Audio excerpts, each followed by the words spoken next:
দেখেন এখানে ওনাদের ঘরের যে অবস্থাটা, সেই 4 বছর আগে যা দেখে গেছি তাই আছে।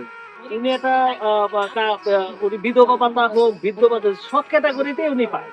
কিন্তু উনি আসলে পাচ্ছে না। এখন এখানে যাদের দায়িত্বে আছে, দায়িত্বটা তাদের।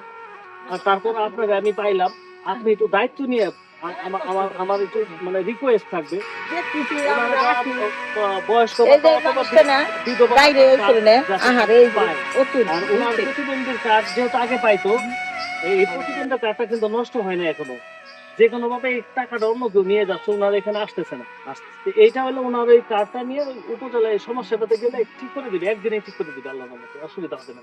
তো যাই হোক, আমরা আসলে চাইবো যে ওনার একটা ঘরের ব্যবস্থা হোক। কারণ বৃষ্টির মধ্যে এমন জরাজীর্ণ অবস্থা, পানি আমি যেটা শুনলাম ওনার কাছে, যে বৃষ্টি আসলে মশারি ভিজে যায়, কাঁথা ভিজে যায়, রাতের বেলা উঠে বসে থাকে এই অসহায় মানুষগুলো জানো কি পায়? হতে থাকতেছে যে কোনো পরিস্থিতিতে ছিলাম এখানে, দেখে গেছি। আসলে তখন তেমন কিছু করতে পারিনি, এটা ওই যে টিউবওয়েলের ব্যবস্থা করতে পারছিল না, একটা সেলাই মেশিন। যাই হোক, এই ভাই, বিকাশ ভাই, ওনার আসলে একটা প্রতিবন্ধী পাওয়ার কথা, কার্ড পাওয়ার কথা, উনি সেটা পাচ্ছেন না। আর হইলো এই যে দেখছেন ওনার এই যে হুইল চেয়ারটার অবস্থা করে দেখেন, এটা হুইল চেয়ার কোনো দান দিয়ে যদি এখানে দিতে পারেন, এটা আসলে সৎকার জারি এসে তো কাজ করবে।